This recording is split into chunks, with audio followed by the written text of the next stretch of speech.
Hello, everybody, and a good day to you all. Today, I am talking about Invincible season number 2, episode number 6. It's not that simple. In this episode here, things go down. A lot of things happen. Sigwits. We got people get shot in the head. People die. People come back with new bodies. Babies talking. Purple babies. Love is, well, struggling. And books are fundamental. So, man, so a lot of things go down in the episode, and I gotta say, another great episode that I really did enjoy it a whole lot. I mean, first we got the two teams dealing with the aftermath. You got Mark and the team, rest of the team, fighting the Segments on a Martian ship that's going down to Earth trying to take over the planet. They managed to save the day, but it goes through a whole lot of stuff that goes through that as well too. But it also amends some things as well too. Like you had Invincible, and you had Immortal. Immortal doesn't trust Invincible because what happened with Omni-Man, and so he feels as though sons of the father he can't be that far off. He must be evil too. Keep my eye on you. But through this episode here, he realizes that his anger is in the wrong place. Mark is actually a good guy, and he put that aside to work alongside Mark to pretty much help save the day. Because there was a moment in here where he was trying to do it, and Mark said, "No, I got this," and he said he was going to fight back. He said, "What you doing? I'm faster than you. I'm stronger than you. I got this." He says, you're right. I mean, and seeing him back down like that lets you know that he can grow and he can learn and makes him better as a character as well too. Now that goes a little sideways after the fact, but still, he's on the right path here as well. And the messed part is though I feel actually sorry for the astronaut because the thing is though, even though this is all the Smith's fault, this is all he caused all this problem in the first place. Not just for the Martians, but for the human beings as well too. And that astronaut, I mean, he caused the problem of so many lives. But having this team come together to fix this problem is also very interesting as well too, and see him learn from mistakes and the things that he's been through. Because even though he's the problem about this, Mark still stood up for him and managed to save him. And it was a drawback to the first time Mark went to Mars, and they had that in a moment where Mark said something, and next thing you know, he said, "Oh, okay," and then it cuts through, they're running away, and it did the exact same thing here because they wanted to kill the Smith. And Mark says, "Oh, well, that I hear you." And then said, "Let's go!" And then having them fly out there, and then having Mark just use his body to destroy their ships was messed up. Also funny at the same time as well too. Now I don't know how they're gonna get back to their planet. They'll be floating out in space. That's kind of messed up, Mark. I think they're pretty much dead now. I mean, how they gonna get back home? They were on a ship going to Earth, so they're far away from the planet. They're far away from Mars. They can't fly. So how they gonna get back? I don't care about that part. Yeah. Meanwhile, we got other stuff going on back at home as well. You got Rex. He gets shot in the head, but he managed to not die. Great news there. Also, Shrink Ray, she's managed to survive her ordeal, even though you thought she got crushed on the inside. Her body's a little banged up. She's dying, but she is alive. And Duplicate, well, she no longer multiplies. Yeah, that's a sad news there, which also affects the team because throughout this whole entire episode, one thing that goes throughout is trauma and people dealing with trauma. How they deal with trauma. Some deal with it in a positive way. I mean, some deal with negative way. Some try to avoid it and try to shift to something else. I mean, you got like Immortal. He's been alive for a long, long time. He has died and come back plenty of times. And he lost somebody who he cares about and love. And he feels as though I shouldn't feel this way about this. I have lost plenty of people in my life in my time. But this I think this was the first time ever he actually felt like he had hope there. Like most of the time he dates somebody as a regular person, he know they're gonna die soon. He just enjoyed the moments when soon they die, he's already mentally prepared for it. But this time he thought, oh, she's a superhero. She can fight for herself. She's highly trained, she's skilled, she's gifted, and because of what happened to her, she managed to make that to a positive. Yes, I think she'd be fine. And she has died plenty of times, and she managed to come out okay. So she's gonna be okay. And that's I think the first time ever he felt as though he didn't have to worry. He let his guard down. And then when she died, That was a shock to him. Everything he believed was like thrown out the window. And now he just left with the grief. I don't understand. She's supposed to be. She's a superhero. She's trained. She died. She has died plenty of times. She always comes back. How is this? How she die now? And then seeing him how he deal with the anger he goes instead of talking to somebody or see somebody taking some time off. He feels as though he has to keep working. You got to keep moving forward. That way he'll get past it and he'll just get over it. Which is no, that's not how it works.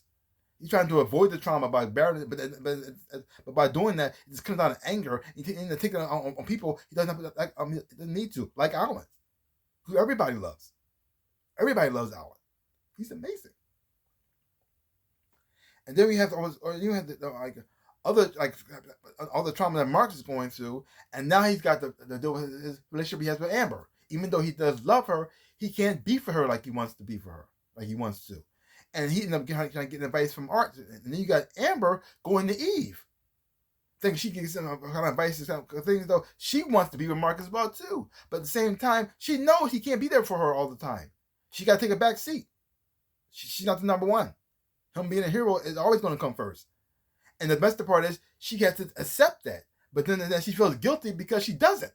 But then when she wants Mark to be with her, when he can't, she knows why. And so that's bothering her. Am I the jerk for wanting my boyfriend to be with me, even though I know he's out there risking his life to save the world? And also, should I feel bad that he's not here? Am I being selfish? Should I be proud of him because he's out there saving the world? And a part of me is, but at the same time, I hate it. And that makes me feel even worse. And then I gotta lie to everybody to what he does. That makes me feel like I'm covered up for something bad. And I'm not. So he's done with that. And then Mark thinking about that all the time. His father has to just leave him at a whim, just disappear without saying anything, and this time just gone for a long time. They had to keep moving on without him. They had to keep on going. And then even though she probably missed his dad, feeling bad, like, well, he's out there saving the world, so I can't really say anything. So. He's saying, "Oh, I'm taking all those problems that's kind of scarred me, and I'm putting it on her. Now she got to deal with it. Now her life is standing stagnant because she can't move forward because Mark's not there, and she want to move forward with him. She can't. She feels guilty. She got to be with somebody else. And am I cheating? I don't know. She tried to go to a party, and she feels so out of place.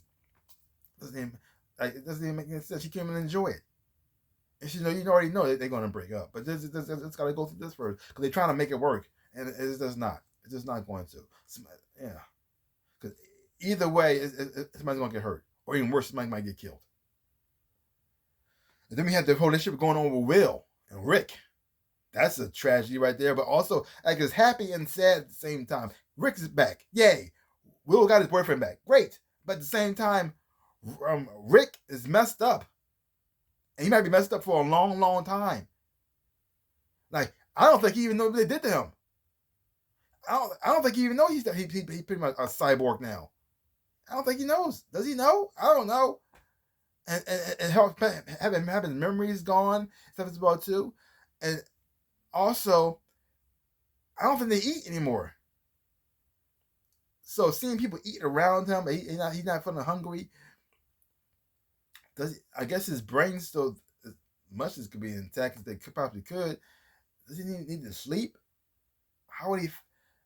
Would he feel comfortable being with Will? Does he feel like he's even human? He's dealing with that as well. That's kind of messed up as well. So sometimes Cecil has good intentions, but I think the outcome is so messed up. It's like you should have let them just die.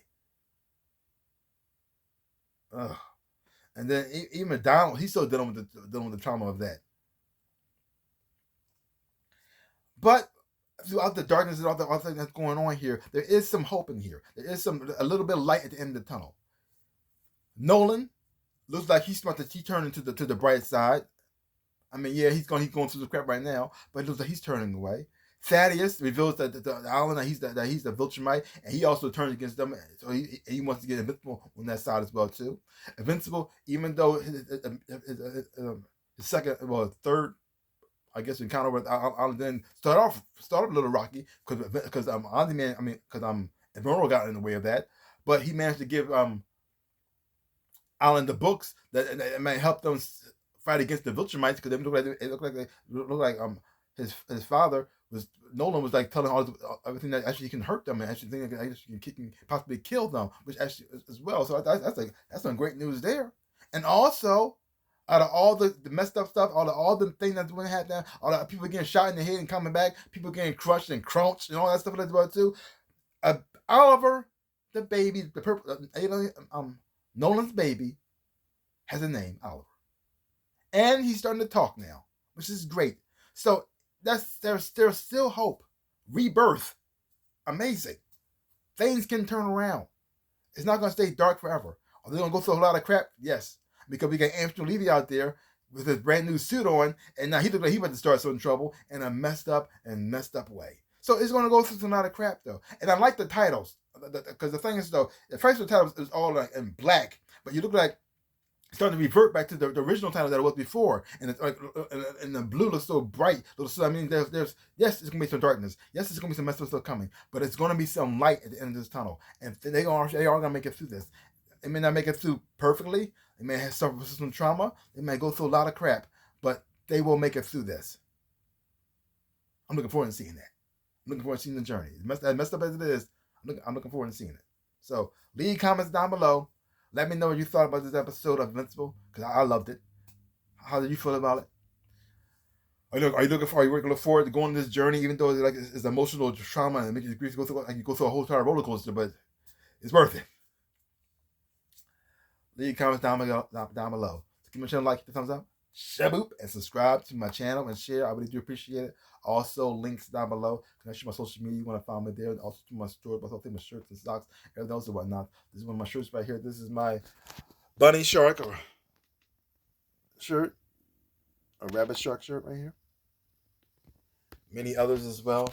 This is stuff by stuff. I really would appreciate it. Like I always say in my dreams of a life, I am the Ninja Rabbit. Peace out, peoples.